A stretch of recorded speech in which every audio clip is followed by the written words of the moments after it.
रहस्यमय स्वप्न जगत। स्वप्न के विषय में विचार करने से पूर्व हमें भारतीय संस्कृति के आध्यात्मिक अंग को समझ लेना आवश्यक है। जैसा कि आपको ज्ञात होना चाहिए, सूक्ष्म जगत भारतीय योगी, साधकों, तत्ववेत्ताओं से प्रभावित प्रायः सभी मतों ने किसी न किसी रूप में इस तथ्य को स्वीकार किया है कि दृश्यमान जगत ही सब कुछ नहीं है। इसके बाद भी कुछ ऐसे जगत है जो हमारी भौतिक इंद्रियों के सामने प्रत्यक्ष नहीं होता, फिर भी हम उस अभौतिक सत्ता को अस्वीकार नहीं कर सकते हैं। उस सूक्ष्म जगत का संचालन कौन सी अदृश्य सत्ता कर रही है? क्या हमारे क्रियाकलाप उसी सूक्ष्म जगत के आधार पर चलते हैं? अर्थात जो घटना हमारे जगत में घटती है यहाँ भी घटती रहती है या उसका प्रतिबिंब मात्र पड़ता है? इसमें देश और काल का कोई निश्चित व्यवधान नहीं होता। जिससे यहाँ वर्षों लग जाते हैं वही सूक्ष्म जगत में क्षणों में हुई रहती है। दूसरा तात्पर्य यह है कि जिसमें यहाँ अधिक समय लगता है वह वहाँ कुछ क्षणों में हो सकता है। कहने का तात्पर्य यह है कि सूक्ष्म जगत में घटित घटनाओं का प्रतिबिंब हमारी सूक्ष्म इंद्रियां ग्रहण करती है। स्वप्नों की इंद्रधनुषी और खौफनाक संसार बहुत हद तक मनुष्यों के अवचेतन मन से जुड़ा रहता है। आधुनिक परामनोवैज्ञानिकों का मत है कि अवचेतन मन का एक अज्ञात संसार है जहां से जीवन की प्रक्रिया प्रारंभ होती है और भौतिक जगत में जन्म लेती या साकार होती है। इस प्रकार अवचेतन मन का संसार चेतन जगत का मुख्य स्रोत है। उसी अवचेतन परम चैतन्य के कारण प्रत्येक जीवित प्राणी में गति होती है और वह सक्रिय होकर कार्य करता है। अवचेतन में प्रकृति अपने आप खिलती है। चेतन मन में असहजता के कारण विकार ही नाना रूप से ग्रहण करके स्वप्नों के भाव जगत में प्रतिबिंबित होते हैं। कहने का तात्पर्य है अवचेतन मन सहज है, निर्दोष है, वह प्रकृति के साथ एक लय है। वैज्ञानिकों के शोध से यह प्रमाणित हो चुका है कि चेतन तत्व और अवचेतन तत्व में जितना द्वंद्व होगा उतनी ही स्वप्नों की भरमार होगी। अवचेतन तत्व नैसर्गिक है। मानवीय संस्कारों की अभिव्यक्ति अवचेतन तत्व के माध्यम से स्वप्नों में अधिक होती है। वैज्ञानिक अध्ययन से यह सिद्ध हो चुका है कि स्वप्नों का रहस्यमय संसार निर्मित होता रहता है। हर 90 मिनट के अंतराल के बाद मनुष्य नींद में स्वप्न अवश्य देखता है। आपको ज्ञात होना चाहिए कि अवचेतन मन भाव जगत में संचरण कर रहा होता है, तब चेतन मन सक्रिय नहीं रहता, वह सुप्तावस्था में चला जाता है। कभी कभी स्वप्न की अवस्था में ऐसा आभास होता है कि सपनों का सारा व्यापार इतनी तेजी से होता है कि वहां समय का महत्व ही नहीं रह जाता। आत्म शोध से यह बात स्पष्ट होती है, चेतन मन से संबंधित जो अतीन्द्रिय ज्ञान शक्ति से अवश्य होता है, इसे परा जगत भी कहा जा सकता है। यह परा जगत मनुष्य के अवचेतन मन का भाव जगत है, जहां भविष्य में होने वाली घटनाओं का पूर्वाभास कभी कभी आकस्मिक ढंग से मिल जाया करता है। साथ ही अतीत में घटित घटनाओं का भी। हमारे पुराणों, ज्योतिष और आयुर्वेद के ग्रंथों में स्वप्न विज्ञान का पर्याप्त प्रमाण मिलता है। भारतीय योगियों ने स्वप्न की 4 अवस्थाएं मानी हैं: जागृत, स्वप्न, सुषुप्ति और तुरीय। जागृत अवस्था में हमारी प्रायः सारी इंद्रियां जागृत रहती हैं। स्वप्न अवस्था में सुप्त यानी निष्क्रिय रहती है। केवल मन इंद्रियों से रहित होकर पुरीतनी नामक सूक्ष्म नाड़ी में प्रवेश कर अपना कार्य करता है।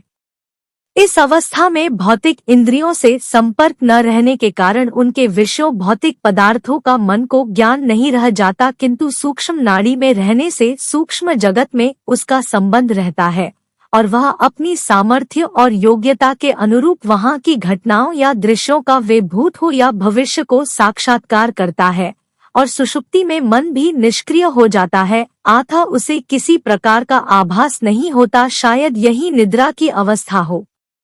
भारतीय संस्कृति में पूर्वजन्म एक मान्य सिद्धांत है, अतः कुछ ऐसे संस्कार होते हैं जो जन्म जन्मांतरों से हमारे मन में समाये रहते हैं, अर्थात पूर्व जन्मों से हमारे द्वारा दृष्ट, श्रुत, अनुभूत आदि की छाप हमारे मन के पटल पर रहती है। अतः वर्तमान जन्म में प्रत्यक्ष अथवा उन्हें वर्तमान में देखने सुनने आदि में असमर्थ पाते हुए भी हम स्वप्न में उनका अनुभव प्रत्यक्ष कर लेते हैं। योग में स्वप्न को दो प्रकार का माना है, भविष्य और दोषज। भविष्य का अर्थ है भविष्य में होने वाली घटनाओं का पूर्वाभास। भविष्य में होने वाली सूक्ष्म जगत में घट जाने से मन को किसी प्रकार का ज्ञान हो जाता है। ऐसी घटनाओं को मन देखता है और किस रूप में यह कहा नहीं जा सकता। जो घटनाएं देखी जाती है वे कहाँ तक सत्य होती है, यह मनुष्य के स्वप्न देखने पर निर्भर करता है और विश्लेषण करने पर भी। दोषद स्वप्न वे हैं जो वात, पित्त और कफ इन तीनों के कुपित होने पर स्वप्न दिखते हैं। आयुर्वेद के चरक संहिता में विस्तार से वर्णन मिलता है। दोषद स्वप्न वे हैं जो सोते समय मन का घबराना, डरावने सपने आना, खाई में गिरना, जंगल में भटक जाना, जानवरों के दौड़ाने आदि। अवचेतन मन की पहुंच केवल मानव शरीर तक ही सीमित नहीं है, वह असीमित है। संसार के किसी भी भाग में जब चाहे जा सकती है। भूत, भविष्य और वर्तमान का ज्ञान अवचेतन मन से संभव है।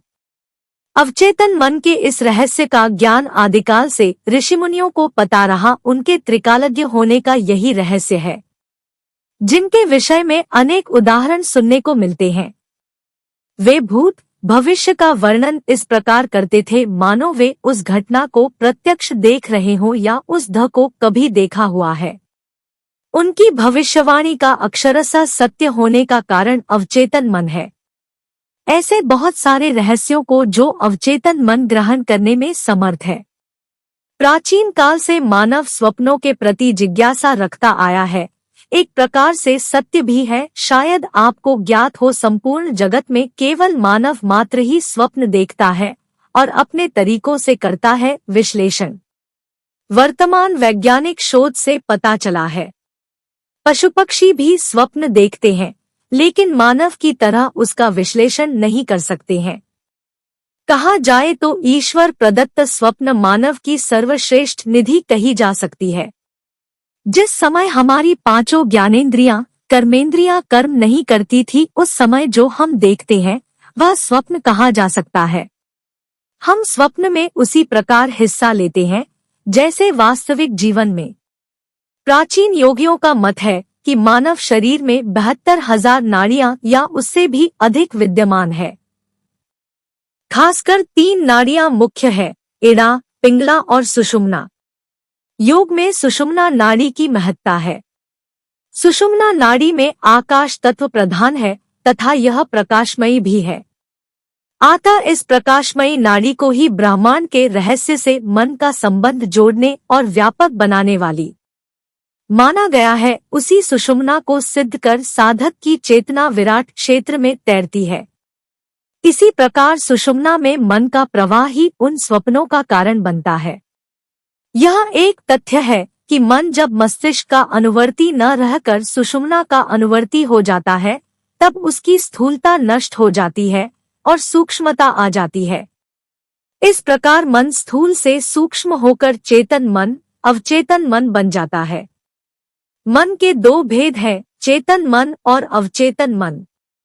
चेतन मन जो कार्य नहीं कर पाता उसे अवचेतन मन करने में सदा समर्थ होता है, क्योंकि मन स्थूल होने के कारण उतना सामर्थ्य नहीं रखता जितना कि सूक्ष्म होने पर अवचेतन मन रखता है। स्थूल मन किसी भी कार्य करने में इतना स्वतंत्र नहीं होता जितना अवचेतन मन, आंतरमन, अपना कार्य करने में स्वतंत्र होता है।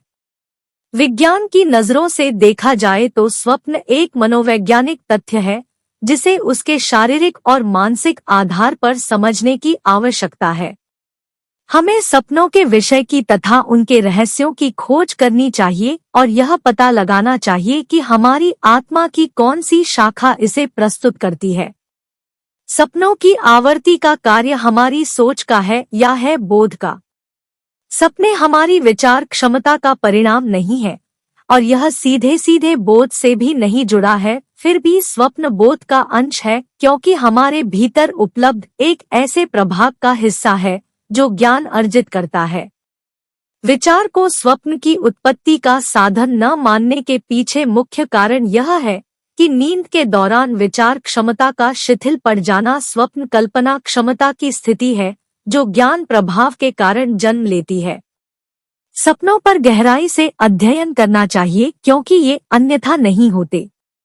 जो भी हम स्वप्न देखते हैं उसका कोई न कोई कारण अवश्य होता है।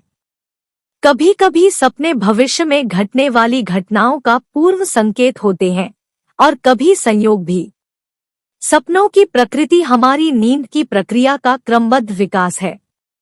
इसलिए सपनों के रहस्य को समझने के लिए दैवीय सिद्धांत और वैज्ञानिक दृष्टिकोण अपनाना बुद्धिमत्ता होगी। विज्ञान और स्वप्न आज का युग विज्ञान का युग है। रहस्य की खोज करते करते अपनी बुद्धि की प्रखर ऊर्जा और सच्चाई से भरे हुए प्रयासों द्वारा वैज्ञानिकों ने सृष्टि के अनेक नियमों को खोज निकाला है। उस परम सत्य को जानने की आज के वैज्ञानिकों की जिज्ञासा वृत्ति की हम सराहना करते हैं, तथा हमें यह भी नहीं भूलना चाहिए कि भौतिक पदार्थों का सूक्ष्मातिसूक्ष्म परीक्षण करने के बाद भी वैज्ञानिक गण अभी तक उनके वास्तविक स्वरूप को जान नहीं पाए। परीक्षण के दौर से गुजरते गुजरते वे ठोस पदार्थ से परमाणुओं तक, परमाणुओं से यत्र तत्र घटित विद्युत प्रमाणों तक तथा विद्युत प्रमाणों से संभाविकी तरंगों तक आ पहुँचे। फिर भी वैज्ञानिक अभी तक पदार्थ के मूल इकाई तक को समझ नहीं पाए। आज हजारों वैज्ञानिक रात दिन परीक्षण कर रहे हैं और अपने ज्ञान की आहुति दे रहे हैं, लेकिन वहाँ रहस्यमय अग्नि और बढ़ती भी जा रही है। एक प्रसिद्ध वैज्ञानिक मेटरलिंक ने हार कर कहा, आज मैं एक ऐसे विश्व में रह रहा हूँ जिसमें एक परमाणु का पूरा रहस्य भी न जाना गया है। संभाविकी तरंगों के समान सूक्ष्मातिसूक्ष्म सपनों का क्षेत्र भी ऐसा ही क्षेत्र है जहाँ विज्ञान के जाने माने साधनों और प्रयोगों की सीमा समाप्त हो गई है। सपनों के उद्गम का रहस्य, उनका प्रभाव क्षेत्र आदि ऐसे अनेक प्रश्न हैं जिन्हें हल करने के प्रयास में विज्ञान अभी तक भटक रहा है। विज्ञान कोई सपना नहीं है, वह यथार्थ है। यह बात सत्य है कि यदि यह कहा जाए कि स्वप्न का विज्ञान के साथ कोई संबंध नहीं है तो यह सही नहीं होगा। आज विज्ञान के जितने भी आविष्कार हैं उसमें स्वप्न का कहीं न कहीं योगदान रहा है। आधुनिक युग परमाणु युग कहलाता है। आपको आश्चर्य होगा कि इस युग का जन्म नील्स बोहर नामक वैज्ञानिक के सपने में हुआ था। शताब्दी के आरंभ में नील्स विज्ञान का शोध विद्यार्थी था। तब तक परमाणु की गुप्त रूप से खोज हो चुकी थी, लेकिन उसकी संरचना किस तरह की है यह प्रश्न वैज्ञानिक को परेशान किए हुए था। नील्स बोहर एक युवा वैज्ञानिक और विवेकशील था तथा अंधविश्वास से कोसों दूर था। वह भी रात दिन इसी विषय को लेकर परेशान रहता था। सहसा एक रात स्वप्न में अजीब से दृश्य देखा। उसने देखा कि वह सूर्य के उबलती हुई गैसों के बीच में खड़ा है और सूर्य के चारों ओर अनेक ग्रह घूम रहे हैं और वे एक पतले तंतु से जुड़े हुए हैं। सूर्य के साथ जब कोई नील्स के समीप से गुजरता तो एक सीटी जैसी आवाज निकलती है। धीरे धीरे गैसों का जलना शांत हो गया और वह ठोस रूप ग्रहण करने लगा। तभी एकाएक उसने देखा सूर्य और आसपास चक्कर लगाते ग्रह पिंड बिखर गए एक जोर की आवाज के साथ। तभी नील्स एक झटके के साथ उठ बैठा। सिर पर पसीने की बूंदें आ गई। उठकर नील्स ने पानी पिया, फिर रात भर सो न सका। बस उस सपने के बारे में सोचता रहा। उसे बड़ा अजीब लगा, लेकिन उसका सोचना रुका नहीं। निरंतर इसी विषय पर सोचता रहता और सपने के प्रतीकों को अपने चेतन मन पर ग्रहण करता गया। उसकी अंतरात्मा उससे बार बार आभास दिलाती थी कि सपना सत्य है, वह असत्य नहीं है, झूठ नहीं है, इसका कोई अर्थ है। कोशिश करो, खोजो, सपना समझकर टालो मत। बस उसने अपनी अंतरात्मा की बात सुनी और खोजा और पा लिया उसका रहस्य। सौर मंडल का वह स्वप्न दर्शन कहीं परमाणु की संरचना का रहस्य तो नहीं दे गया। बस यही सोचते ही वह उछल पड़ा और उसने अनुसंधान के आधार पर जगत को परमाणु की संरचना का वह भेद प्रदान किया जिससे परमाणु स्वयं एक केंद्र अथवा न्यूक्लियस है और उसके चारों ओर विद्युत कण यानी इलेक्ट्रॉन चक्कर लगा रहे हैं। नील्स बोहर का सपना सच हो गया और उसने सपने में संसार को परमाणु युग की दहलीज के भीतर दाखिल करा दिया। ऐसे कई उदाहरण हैं, स्थानाभाव के कारण नहीं दिया जा सकता है। विज्ञान सपने के रहस्य को सुलझाने का प्रयास कर रहा है, लेकिन समय समय पर सपनों ने यह सिद्ध कर दिया है कि जिस आविष्कारों का श्रेय उन्हें दिया जाता है उसके पीछे वास्तव में स्वप्न का हाथ था। 1920 में क्रिसमस के एक दिन पहले अमेरिकी भेषज विज्ञान डॉक्टर ऑट्टो लोवी को कल्पना भी न थी कि आने वाली रात में क्या घटना घटने वाली है, परंतु उस रात घटना घटी। उसी के कारण आगे चलकर चिकित्सा का नोबेल पुरस्कार मिला। जिस प्रयोग का सिद्धांत उन्हें स्वप्न में मिला उसे आगे चलकर एसिटिलकोलाइन के नाम से जाना गया। इसकी शिनाख्त 1601 में डॉक्टर लोवी के सहयोगी डॉक्टर H.N. डेल ने की थी। 1636 में उन्होंने डॉक्टर लोवी के साथ चिकित्सा का नोबेल पुरस्कार जीता था। सपने में दिखाई पड़ी उस प्रयोग विधि के कारण विज्ञान के लिए नोबेल पुरस्कार जीतने वाले पाउलिंग ने एक बार स्वीकार किया था, नए वैज्ञानिक प्रयोग विचारों की प्रेरणा मुझे सपनों के माध्यम से ही प्राप्त होते हैं। महान वैज्ञानिक केकुल वैजीन परमाणु की व्यवस्था को एक निश्चित स्वरूप देने के लिए विख्यात है, परंतु यह स्वरूप उन्हें सपने में एक सांप को अपनी पूंछ निगलते देखकर ही सूझा था। सपना देखकर ही उनके मन में परमाणुओं को एक रिंग की भांति व्यवस्थित करने का विचार आया। प्रसिद्ध वैज्ञानिक जेम्स वाट को शॉटगन के लिए शीशे की गोलियां बनाने की एक सरल विधि के रहस्य स्वप्न के माध्यम से हुए थे।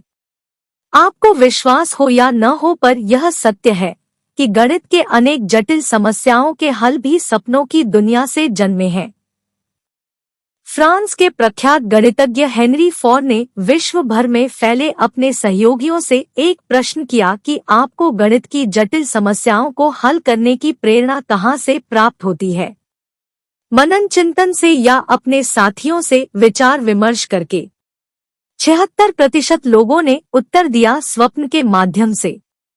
प्रसिद्ध वैज्ञानिक आइंस्टीन से एक पत्रकार ने पूछा कि आपके सृजनात्मक प्रक्रिया का रहस्य क्या है? इस पर महान वैज्ञानिक आइंस्टीन ने कहा, एक स्थिति सुप्तावस्था और स्वप्नावस्था में ऐसी आती है जब बुद्धि एक लंबी छलांग सी लगाकर बोध के उच्च स्तर पर पहुंच जाती है। संसार के अधिकांश वैज्ञानिक आविष्कार इसी स्थिति में संभव हुए हैं। आइंस्टीन का विश्वास था कि गणित और विज्ञान की सहायता से यह सिद्ध किया जा सकता है कि जगत एक स्वप्न है, एक लंबा स्वप्न। यही बात तो हजारों वर्ष पूर्व हमारे ऋषियों ने कहा, जगत मिथ्या है, जगत एक स्वप्न है। अपने मृत्यु से पूर्व आइंस्टीन ने लाइफ नामक पत्रिका के एक प्रतिनिधि से बातें करते समय एक वृक्ष की ओर इशारा करते हुए कहा था, कौन पूरी सच्चाई और ईमानदारी के साथ यह कह सकता है कि यह एक वृक्ष ही है, यह स्वप्न भी हो सकता है। अनेक वैज्ञानिकों ने स्वीकार किया है कि जटिल वैज्ञानिक समस्याओं के हल उन्हें मात्र चिंतन या मनोयोग से ही प्राप्त नहीं होते, बल्कि नींद के बाद इन समस्याओं का समाधान अवचेतन मन अनायास ही प्रस्तुत कर देता है। प्रत्यक्ष अनुभवों और वैज्ञानिक अनुसंधान के आधार पर अभी तक सपनों के रहस्यमय और कौतूहलपूर्ण संसार के बारे में जो जानकारी मिल पाई है वह अत्यंत ज्ञानवर्धक और उपयोगी है, इसमें संदेह नहीं। इससे यह पता चलता है कि सपने भविष्य का आभास कराते हैं, अपरिहार्य सच्चाइयों को उभारते हैं तथा अपनी प्रतीकात्मक भाषा में हमें आवश्यक परामर्श भी देते हैं और पूर्वाभास भी कराते हैं, भविष्य में होने वाली घटनाओं के प्रति सचेत भी करते हैं। वैज्ञानिक यह जानने में सफल हो गए हैं कि सपनों के सही परीक्षण विश्लेषण से मानव मन की कुंठाओं और ग्रंथियों का उपचार किया जा सकता है और समाधान भी। कारण यह है कि जिस अवचेतन मन में सपनों का जन्म होता है उसका आयाम और प्रभाव क्षेत्र असीम है। अवचेतन मन के अथाह समुद्र में भूत, भविष्य और वर्तमान के सभी रहस्य वृत्तियां, स्मृतियां